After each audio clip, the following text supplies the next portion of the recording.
السلام علیکم ورحمۃ اللہ وبرکاتہ۔ الحمد للہ رب العالمین والصلاة والسلام على سید الانبیاء والمرسلین وعلى آلہ واصحابہ اجمعین، اما بعد فقد قال تبارک تعالی فی القرآن المجید والفرقان الحمید: فاعوذ باللہ من الشیطان الرجیم، بسم اللہ الرحمن الرحیم۔ محمد رسول اللہ والذین معه اشداء علی الکفار رحماء بینہم تراہم رکعا سجدا یبتغون فضلا من اللہ رضوانا سیماہم فی وجوہہم من اثر السجود۔ وقال النبی صلی اللہ علیہ وسلم: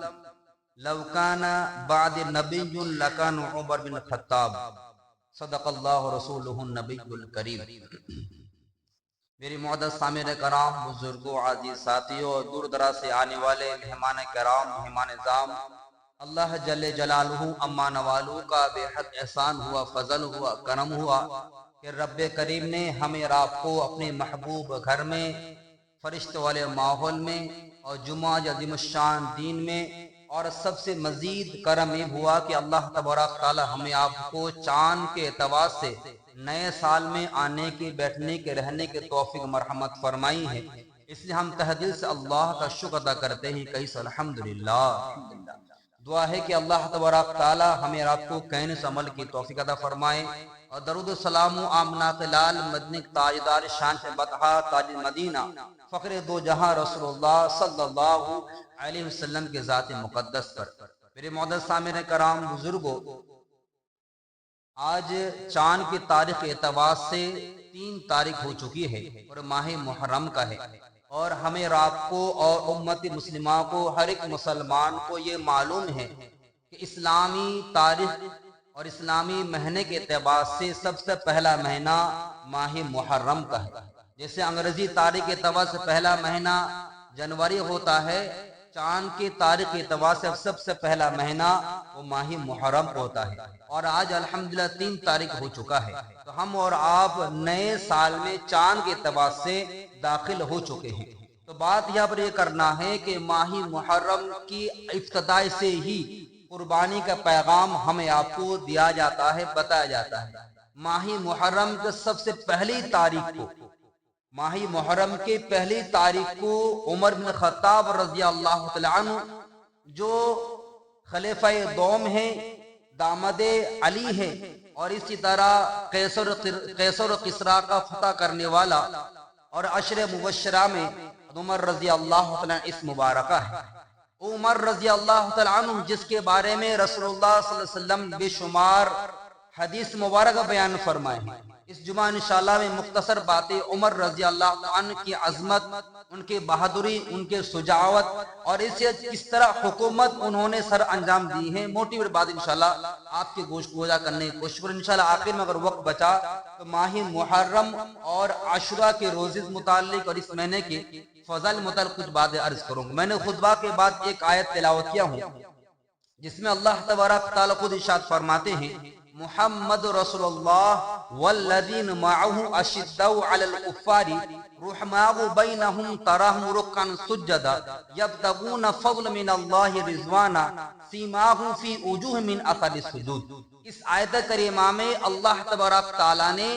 ہمیں اور آپ کو پیغام دے دیا کہ کیا ہے، محمد رسول اللہ کی، محمد صلی اللہ علیہ وسلم اللہ کے کون ہیں؟ رسول ہیں۔ اور آگے فرماتے والذین معه، اور جو لوگ ان کے ساتھ ہیں، اشداء علی الکفار، اور کفاروں پر کیا غضبناک ہوتے ہیں، کفاروں پر دہشت طاری کرتے ہیں، رحماء، اللہ تبارک تعالیٰ ان پر آپس میں محبت کرنے والے، آپس رحم دلی کرنے والے ہوتے ہیں، اور وہ لوگ جو اللہ کے لئے سجدہ کرتے ہیں، تراہم رکعا سجدا، اور ان کو ہم آپ لوگ دیکھئے گا کہ وہ سجدہ اور رکوع کرنے والے ہوں گے، یبتغون فضلا من اللہ رضوانا، اور وہ لوگ اللہ کا فضل، اللہ کا رضا چاہتے ہیں، سیماہم فی وجوہہم من اثر السجود، اور آپ نشانے دیکھیں گے ان کے چہروں پر سجدے کے آثار سے، سجدوں کی نمایاں ہوں۔ اس آیت کریمہ مفسر کرام نے اپنے اعتبار سے بہت سے تفسیرات فرمائے، لیکن ایک تفسیر جو بہت زیادہ جامع ترین ہے، اس آیت کریمہ میں اللہ تبارک تعالیٰ نے چاروں خلیفے کے تعریف اور چاروں خلیفہ کے اوصاف بیان فرمائے۔ چار خلیفہ حضرت سب سے پہلے حضرت ابوبکر صدیق رضی اللہ تعالی عنہ 2 سال 3 مہینہ 10 دن خلافت کی۔ دوسرے نمبر خلیفہ عمر فاروق رضی اللہ تعالی عنہ، وہ سارے 10 سال حکومت فرمائی۔ تیسرے خلیفہ عثمان غنی رضی اللہ تعالی عنہ، وہ 12 سال غالباً حکومت فرمائے۔ اس کے بعد چوتھے خلیفہ حضرت عمر بن حضرت علی رضی اللہ تعالی عنہ، وہ بھی غالباً 9 سال حکومت فرمائے ہیں۔ یہ جو چاروں خلیفہ ہیں، یہ چاروں خلیفہ میں سب دوسرے نمبر جو خلیفہ آتے ہیں عمر فاروق رضی اللہ تعالی عنہ۔ تو چاروں خلیفے کے بارے میں اس آیت کریمہ اللہ تبارک نے بیان فرمایا۔ سب سے پہلے کی آیت ہمارے نبی کو اللہ رسول اللہ کا ڈکلیئر کر دیا، اور ہمیں آپ کو اس پر ایمان میں رکھنے کہا کہ رسول اللہ اللہ کے رسول ہیں، اللہ کے محبوب نبی ہیں۔ اور آگے فرماتی والذین معہ، اور وہ لوگوں کے ساتھ ہے، یعنی اس آیت کریمہ کا ٹکڑے میں مفسر فراہم فرماتے ہیں کہ حضور صلی اللہ علیہ وسلم کے ساتھ ہمیشہ، چاہے حضر میں ہو، گھر میں ہو، جنگ میں ہو، غار کے اندر ہو، کسی طرح دکھ میں ہو، سکھ میں ہو، کسی حال میں بھی ہو، ہر ایک حال میں جو ڈھال بنے کھڑے ہوئے ہیں ان کے سسور حضرت ابوبکر صدیق رضی اللہ تعالی عنہ، جو مردم سب سے پہلے مسلمان لانے والے۔ آج کی جمعہ کے بعد شاید مجھے لگ رہا ہے آپ لوگوں کو نئی بات معلوم ہوگی۔ بہت سارے ایسے باتیں ہیں جو صحابہ کرام کے تاریخ میں، صحابہ کرام کے واقعات میں جو آج مسلمان چھوڑ دیا گیا۔ آج مسلمان، خاص کر معافی چاہتا ہوں نوجوانوں، اگر پوچھا جائے کرکٹ میں سچن نے کتنا چھکا مارا تھا، اور اسی طرح جتنی بھی فیلڈر اس نے کتنا چوکا مارا، کس طرح کیپنگ کیا، کس طرح بولنگ کیا، آج نوجوان سورہ فاتحہ کی طرح فر بولے ہوئے۔ اور فٹ بال کے بارے میں بتا دی جائے جو بھی چل رہا ہے، فیفا ورلڈ کپ پر کس نے ہیٹرک گول مارا ہے، کس نے بہترین کھیل رہا ہے، کون کس کے ساتھ کھیل رہا ہے، کتنا مسلمان اس میں شریک ہوئے ہیں، تمام آج ماشاءاللہ نوجوانوں کو معلوم ہے اور کر بھی رہا ہے۔ لیکن صرف معلوم نہیں ہے تو دینی معلوم ہے، اللہ ماشاءاللہ کہ سب کی بات نہیں۔ اگر نوجوان پکڑ لیا جائے، کہا جائے کہ خلیفہ کتنے ہیں، اور آپ کھل کے بول دیں کہ 4 خلیفہ کون کون ہے، تو شاید ہی بہت کم ایسے نوجوان ہوں جس کو پتا ہو۔ یہ آج مسلمان کا حال ہے، تو ظالم حکومت ہمارا سب مسلط کیوں نہیں ہے؟ یہ ایک لاٹھی میں سب کو نہا کر ہیں، ماشاءاللہ بہت سارے کو یاد ہے، 90% مسلمان کو معلوم ہے اور ہونی بھی چاہیے، نہیں ہے تو اس کے بارے میں ٹٹول نہ ہے، کتاب دیکھنا ہے تو صحابہ ایک جامع ترین صحابہ کی کتاب ہے، فجر اعمال جو عشاء کے بعد پڑھی جاتی ہے، وہ دونوں کتاب اگر ہم گھر میں رکھ کے مطالعہ کریں انشاءاللہ تعالی، جو دنیا دینی بیسک چیزیں ہیں وہ تمام ہمارا معلوم پڑ سکتے ہیں۔ تو بات دوسرے چل جا رہی ہے، جو اس آیت کریمہ اللہ کیا فرماتے ہیں والذین معہ، اس آیت کریم مفسر فرماتے ہیں حضرت ابوبکر صدیق رضی اللہ عنہ کی خوبیاں بیان کر رہے ہیں، اور آگے فرماتے ہیں اشداء علی الکفار، جو کفاروں پر اللہ تبارک تعالیٰ نے عمر رضی اللہ عنہ کا خوف ڈال کر رکھا تھا۔ وہ عمر جو جس کے لیے رسول اللہ نے دعا فرمائی اسلام پر آنے کے لیے، وہ عمر جس نے ہمارے نبی نے کہا کہ اگر میرے بعد کوئی نبی ہوتا تو عمر ہوتا، وہ عمر رضی اللہ تعالی عنہ سارے 10 سال حکومت کیے، اور بعض روایت کہتے ہیں اگر وہ اور 10 سال حکومت کر لیتے 22 لاکھ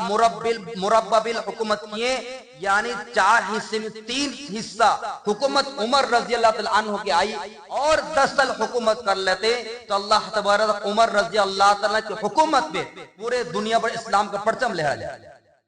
عمر تو اور آگے جو آتے ہیں آپس میں محبت کرنے والے ہیں، آپس نرم دل دکھانے والے، نرم دل کا معاملہ کرنے والے ہیں، یہ عثمان غنی رضی اللہ تعالی عنہ جو بہت زیادہ نرم مزاج کے اور بہت زیادہ حیا کرنے والے اور بہت زیادہ ادب کرنے والے، اور اللہ کے راستے میں بے شمار اپنے مال اور دولت کو لٹانے والے۔ اور آگے نمبر جو آتا ہے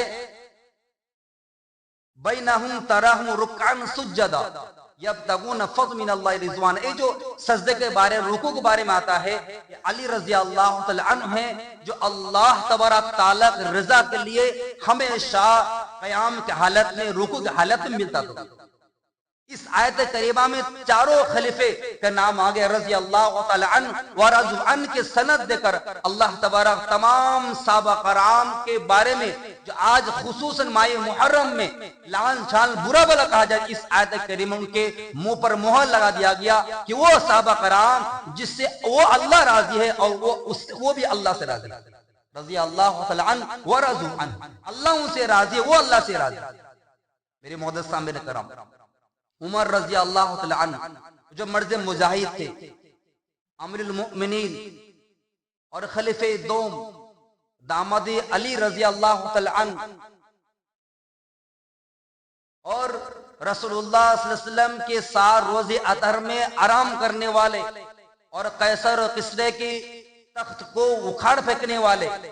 اور عشر مبشرہ 10 ایسے صحابہ کرام ہیں جن کو اللہ کے حبیب نے دنیا میں ہی جنت کے سند عطا فرما دیا، جنت کی بشرت عطا فرما دیا۔ ان میں سے دوسرے نمبر جو جن کا نام آتا ہے عمر رضی اللہ عنہ کے بارے میں ہمارے نبی خود فرماتے ہیں، اللہم اعز الاسلام بعمر بن الخطاب او بجہل بن ہشام۔ ہمارے فرماتی اللہ تبارک اسلام کو عزت عطا فرمانا عمر بن خطاب کے ذریعے یا ابو جہل بن ہشام کے ذریعے، یعنی ہمارے نبی نے اللہ سے دعا کر رہے ہیں اسلام کو فوقیت ملے، اسلام کو طاقت ملے، اسلام کو وزن ملے، اسلام پھیلنے کے بعد ڈگے چوٹ بھی اسلام پھیلے۔ یا اللہ 2 شخص میں تیرے سامنے عاجزی کر رہا ہوں، تیرے سامنے مانگ رہا ہے، ایک عمر کو دے یا ابو جہل خطاب کو دے، جو سب سے بڑا شیطان تھا، ہمارے نبی کا دشمن تھا۔ اللہ تبارک تعالیٰ نے دونوں میں سے عمر رضی اللہ عنہ کو چنا، کیونکہ ابو جہل نے تو اپنے ہمارے نبی کے ہاتھ میں کلمہ کو پتھر کو کلمہ پڑھتے ہوئے دیکھا تھا،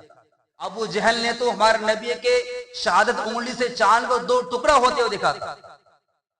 ابو جہل نے تو رسول اللہ صلی اللہ علیہ وسلم کو معراج کو جانے والا واقعہ باقاعدہ سنا تھا اور خود فرمایا تھے کہ مسجد اقصی میں کتنی کھڑکیاں ہیں، کتنے دیواریں ہیں، کتنے پلریں ہیں اور کتنے گیٹ ہیں، تمام جالے کے بعد تمام رپورٹ ابو جہل کے پاس موجود تھی، تمام باتیں۔ پھر بھی ابو جہل نے اپنے تکبر اپنے فرعون پر آنے کی وجہ سے اس نے انکار کر دیا تھا، عمر رضی اللہ عنہ پر دعوت نہیں پہنچی۔ عمر رضی اللہ عنہ مختصر بتا رہا، ہم سب آپ تمام حضرات کو معلوم ہے، عمر رضی اللہ عنہ کو جب یہ ذمہ دے دیا گیا کہ رسول اللہ کا نعوذ باللہ گردن کاٹ کے لیا، تم کو 100 اونٹ کا انعام ملے گا۔ جب جا رہے تب دیکھیں ان کی بہن اسلام لے آئی، ان کا جیجا خود اسلام لے آئے، ادھر جانے کے بعد مڑ گئے اور جا کر پوچھے، دروازہ دستک دیے، پہلے پٹا شروع کر دیے کہ غصہ والے بہت زیادہ تھے۔ اس کے بعد بتا رہے ہیں کہ تم نے جو سورہ جو تلاوت کر دو کیا ہے بتاؤ۔ ان کے بہن بولتی ہے کہ آپ ناپاکی حالت میں ہیں، آپ اس کو چھو نہیں سکتے، نہ پڑھ سکتے۔ عمر رضی اللہ عنہ غسل کروائے ان کو، اور غسل کروائے جب قرآن پاک کی آیت کو پڑھتے گئے اللہ تبارک ان کے دل کو نرم کر، اور پھر جب تلوار لے کر رسول اللہ صلی اللہ علیہ وسلم خدمت اقدس میں حاضر ہوتے ہیں، صحابہ کرام رضی اللہ تعالی علیہ مجمعین عرض کر دیا رسول اللہ عمر بن خطاب آ رہا ہے۔ ہمارے نے فرماتے اگر وہ خیر کے ساتھ عافیت سے آ رہا ہے تو بہتر ہے، اگر نہیں آ رہا ہے اس کے تلوار سے اس کے گردن کو اڑائے۔ عمر رضی اللہ عنہ آتے ہی ہمارے نبی کے دامن مبارک کو لپٹ گیا اور رونے لگا اور کہا کہ یا رسول اللہ مجھے کلمہ پڑھا دیجئے، میں دین اسلام پر داخل ہونا چاہتا ہوں اور آپ پر نبی ماننے کے لیے میں تیار ہوتا ہوں۔ یہ آواز سنتے ہی تمام کے تمام صحابہ کرام نے با ایک زبان ہو کر اللہ اکبر کے صدا بلند کیا۔ یہ عمر رضی اللہ عنہ شخص ہیں جس نے اس جگہ پر ایمان لانے کے بعد باہر گئے، باہر جانے کے بعد خانہ کعبہ کا سامنے 2 رکعت اطمینان سے نماز پڑھیں، اور نماز پڑھنے کے بعد جتنی وہاں پر اپنے آپ کو پاورفل سمجھنے والے جتنے بھی کفار مشرکین تھے، اسلام کا دشمن تھا، رسول اللہ صلی اللہ علیہ وسلم کو ہمیشہ دنیا سے صفحہ سے ختم کرنے کے نعوذ باللہ کوشش کرتے تھے، صحابہ کرام کو پریشان اور تشدد اور ٹارچر کیا کرتے تھے، ان تمام کمبختوں کو سامنے عمر رضی اللہ عنہ ایک کے بعد جا کر کہا کہ میں ایمان لے آ چکا ہوں، اگر کسی کے ماں نے دودھ پلائی ہے، کسی بچے کو یتیم کرنا ہے اور کسی عورت کو بیوہ کرنا ہے تو مکہ کے باہر آئے مجھ سے مقابلہ۔ یہ عمر رضی اللہ عنہ، یعنی ڈنکے کے چوٹ میں انہوں نے اسلام لائے اور اسلام کا پرچار بھی کیا۔ باقی صحابہ کرام کسی کو ہمت نہیں ہوئی کہ اسلام کا پرچار کھلے عام کیا جائے، بلکہ چھپ چھپ کیا کرتے۔ یہ عمر رضی اللہ عنہ، اور عمر رضی اللہ عنہ وہ ہستی ہیں جو ماہ محرم کے پہلے تاریخ ان کو شہید کر دیا گیا۔ ماہ ذی الحجہ کے 26 تاریخ کو ایک دشمن اسلام نے حالت نماز میں عمر رضی اللہ عنہ نماز پر پڑھا رہے تھے، اور پیچھے سے ایک شخص آیا اور ان کے کیا ہے وار کر دیے چاقو سے، اور بہت زیادہ زخمی ہو گئے، اور 1 محرم کو عمر رضی اللہ عنہ شہید ہو گئے۔ اور جب انہوں نے زندگی کی حالت میں جتنی بھی باتیں ارشاد فرمائے ہیں، غالباً 22 سے زائد کم و بیش آیات ایسی ہیں جو عمر رضی اللہ عنہ کے الفاظ کے موافق اللہ نے قرآن پاک نازل فرمائے۔ ان میں سے ایک آیت جو مشہور و معروف ہے، عائشہ صدیقہ رضی اللہ عنہا پر جب تہمت لگا تھا تو عمر رضی اللہ عنہ جس الفاظ کے ساتھ کہا تھا، بہتان عظیم لفظ استعمال فرمایا تھا، اللہ تبارک تعالی وہی آیت قرآن پاک میں نازل فرمایا۔ سبحان اللہ، یہ عمر رضی اللہ عنہ عظمت ہے۔ اور اسی لیے عمر رضی اللہ عنہ جو الفاظ بولتے تھے وہی الفاظ عمر رضی اللہ تعالی عنہ فرش وہ الفاظ بولتے، اللہ تبارک تعالی عرش پر اس الفاظ کو قرآن پاک کے درجے میں عطا فرما دے۔ اس لیے ہمارے نبی خود فرماتے ہیں، لو کان بعد نبی لکان عمر بن الخطاب۔ ہمارے نبی فرماتے ہیں اگر میرے بعد کوئی نبی ہوتا عمر بن خطاب رضی اللہ تعالی عنہ ہوتے، یعنی ان کی جو مزاج ہے، ان کی جو کیفیت ہے، ان کا جو تقوی پرہیزگاری ہے، ان کے اندر صلاحیت ہے، نبی اگر اللہ میرے بعد کسی کو اجازت دیتے تو اللہ تبارک عمر بن خطاب رضی اللہ عنہ کو دیتے۔ یہ عمر رضی اللہ عنہ کی عظمت، ان کی شان اور ان کے مقام کو بڑھانا مقصد۔ حالانکہ اللہ تبارک تعالیٰ کے حبیب خود فرما دیے کہ میرے بعد کوئی نبی آنے والا نہیں، انا خاتم النبیین لا نبی کے بعد، کہ میرے بعد کوئی نبی آنے والا نہیں۔ 3 واقعہ ہے، مختصر عرض کرنے کی کوشش کرتا ہوں۔ اب آگے چلتے ہیں۔ عمر رضی اللہ عنہ سے متعلق بہت ساری باتیں ہیں جو آپ لوگ اگر یوٹیوب میں ہو، کتاب میں ہو، تلاش کر لیجئے گا، بہت ساری باتیں سمجھ میں آئے گی۔ سب سے پہلی چیز، عمر رضی اللہ عنہ جب خلیفہ بنے، امیر المؤمنین بنے، لیڈر بنے، آج کل جو اپنے آپ میں تخت نشی ہو جاتے ہیں تو بس صرف عوام کا پیسے کو چسنا مقصد سمجھتے ہیں، نہ ایجوکیشن کے بارے میں فکر ہے، نہ ہی بچوں کے روڈ اور راستے کے بارے میں ہے، نہ پڑھنا لکھنا ہے، اور نہ ہی کسی طرح کی کوئی چیز۔ ہم اور آپ جانتے ہیں آج دیش کا بیڑا غرق ہو گیا ہے جاہل لیڈر بننے کو۔ گاندھی جی نے کہا تھا اگر دنیا کو چلانا ہے اور صحیح دشے پہ چلانا ہے تو عمر رضی اللہ عنہ کے فرمان، ان کے طرز عمل پر اگر چلائے گا، کنٹری کوئی بھی دیش وہ دیش ضرور چلے۔ آج ہم لوگ دیکھتے ہیں نا 17 سال عمر ہونے کے بعد سرکار تو پیسہ دے رہا ہے، پینشن بولتے ہیں ہم لوگ نا، وہ کہاں سے آیا؟ عمر رضی اللہ عنہ کے دور سے شروع ہوا ہے۔ آج ہم لوگ نام بدل کے آج اس کو لیا گیا ہے، اور باقاعدہ ایسے کنٹری جہاں مسلمان کا وجود نہیں ہے لیکن وہاں جا کر عمر رضی اللہ عنہ فرمان پر عمل کیا جاتا ہے۔ سب سے پہلا چیز جو ہمارے نبی نے خود قسم کھا کر فرماتے ہیں، واللہ کی قسم جس کے قبضے میری جان ہے، عمر تو جس گلی میں گزرتا ہے اس گلی کو شیطان چھوڑ کر بھاگ جاتا ہے۔ کس کی شان بیان کر رہے ہیں؟ عمر رضی اللہ عنہ۔ عمر بن خطاب رضی اللہ عنہ کے حکومت میں، ان کے شاسن میں دریا نیل پر پانی اس وقت برسات کے موقع پر پانی اس وقت جاری ہوتا تھا جب ایک نوجوان کنواری لڑکی کو بن سوار کر خوبصورت دلہن بنا کر اس دریا کے بیچ میں جب تک اس کو ہلاک نہ کر دیا جاتا، ذبح نہ کر دیا جاتا تھا، خون جب تک نہ بہا جاتا تھا، تب تک وہ دریا نیل بہتا نہیں۔ عمر رضی اللہ عنہ کے پاس خبر پہنچی، ایک کاغذ میں لکھنے بعد کہیں کہ جس جگہ یہ حاجت ہوتی ہے اور پانی آنا شروع ہوتا ہے اس جگہ پر اس کاغذ کو رکھ دینا، اس پرزے کو رکھ دینا۔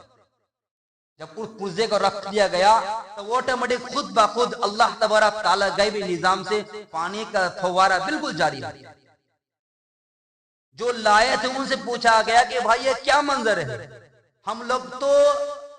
ہم لوگ کی عمر ختم ہونے والی ہے لیکن ابھی تک ایسے منظر دیکھا نہیں کہ جب تک کسی نوجوان لڑکی کا خون نہ بہائے پانی آتا نہیں تھا، بہتا نہیں تھا، آپ کیا کمال کر دی؟ اس پر لکھا ہوا تو عمر رضی اللہ فرماتے یہ دریائے نیل اگر تو خود اپنی اجازت سے چلتا ہے تو چل، تیری اختیار ہے، لیکن تو بھی اگر اس خالق کائنات جو وحدہ لا شریک لا ہے، تو ہر ایک شخص کے علم کو، ہر ایک شخص کی حکومت اس کے قبضے قدرت میں ہے، اللہ پاک کی حکومت تو چلتا ہے، تو اللہ تبارک میں دعا کرتا ہوں کہ اللہ تبارک تعالیٰ تجھے جاری اور ساری فرمائے۔ یہ اس پرزے میں لکھا ہوا۔ اب بتائیے اگر اللہ کا واسطہ دے دی جائے، اللہ تبارک پرمیشن دے دے جائے، کس کی مجال ہے کہ نہ چاہے۔ اب تیسرا نمبر واقعہ، عمر رضی اللہ عنہ ایک دیہات پر گشت فرما رہے ہیں، گشت کرتے کرتے دیکھ رہے ہیں کہ ایک بیوہ عورت، یتیم بچے رو رہے ہیں، بلک رہے ہیں،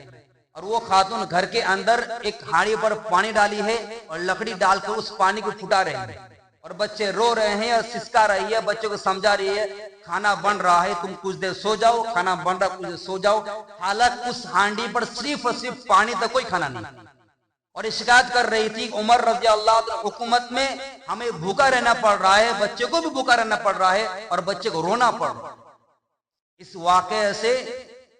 حکومت کیسی کرنی چاہیے اس کے بارے میں میسج ہے۔ عمر رضی اللہ اتفاق سے وہاں پر خبر ملا، عمر رضی اللہ عنہ گئے اور بیت المال سے سامان اٹھائے، بورا اٹھائے، اپنے کاندھے پر لی۔ خادم نے کہا کہ امیر المؤمنین آپ تو بادشاہ ہیں، قیصر و کسریٰ آپ کے آواز سے دہشت کھا جاتا ہے، خوف زدہ ہو جاتا ہے، آپ کیسے بڑیا اٹھائے، مجھے دیجئے اٹھانے کے لیے۔ عمر رضی اللہ فرماتے کیا کل قیامت میرا گناہ والا بوجھ تو اٹھائے گا؟ کون عمر؟ جس کے بعد ہمارے نبی نے کہا کہ جنت میں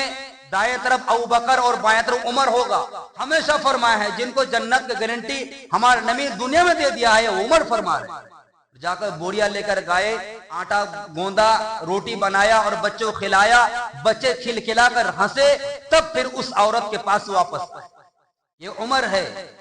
آج اگر ہمارے پڑوسی کوئی اگر بھوکا رہ جائے تو اللہ ماشاءاللہ کوئی سلام کلام کرتے ہیں، وہ گاڑی میں وہ سمجھے گا، ہم نہیں سمجھیں گے۔ میرے محترم سامعین کرام، خصوصاً گزارش یہ ہے کہ ہم سب کوشش کریں کہ جو صحابہ کرام کا واقعات ماہ محرم میں اس کو مطالعہ کرنے کی کوشش کریں انشاءاللہ تعالی۔ انشاءاللہ 2 منٹ ہے، ماہ محرم سے متعلق باتیں عرض کرتا ہوں۔ ماہ محرم ہمارے نبی خود فرماتے ہیں شہر اللہ محرم، یہ مہینہ اللہ کا مہینہ ہے۔ کس کا مہینہ ہے میرے بھائی؟ یہ اللہ کا مہینہ ہے، اور اس مہینے میں جو بھی شخص ایک روزہ رکھتا ہے اس کو 30 دن روزہ رکھنے ثواب ملتا ہے۔ کتنا دن؟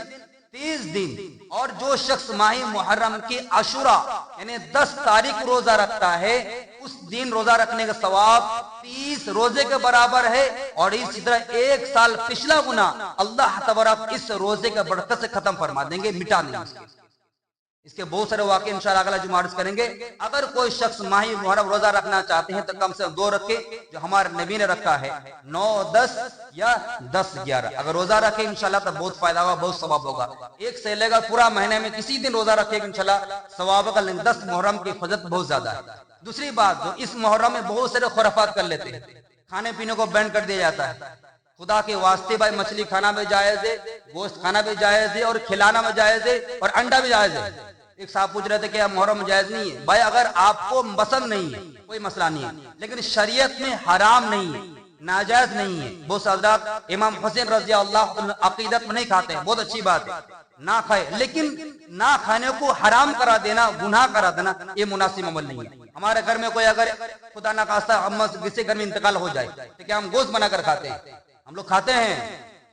کوئی نہیں کھاتا میرے بھائی، یہ غم کا ہے۔ تو اگر یہ سمجھ کر نہیں کھائے کوئی مسئلہ، لیکن ناجائز سمجھنا یہ غلط چیز۔ اسی لیے اس ماہ محرم کو ہم اور آپ اس میسج لے کیوں حضرت حسین رضی اللہ عنہ جو مشن لے کر آئے تھے اس مشن کو آگے بڑھانے کی کوشش کرے۔ باقی جو ہمارا رسم و رواج اس سے ہم کو دور رہنے کے، گریز ہونے کی کوشش کرنی چاہیے۔ باقی آئند جو انشاءاللہ تو توفیق دیا تو امام حسین رضی اللہ عنہ قربانیاں اور ان کے کچھ باتیں ہیں جو ہمیں آپ کو زندگی اپنانے سے بہت زیادہ کامیابی اور بہت زیادہ راحت ملے گی۔ اللہ تبارک تعالیٰ دعا ہے کہ اللہ تبارک ہمیں آپ کو کہنے سے عمل کی توفیق عطا فرمائے۔ آمین وما علینا الا البلاغ۔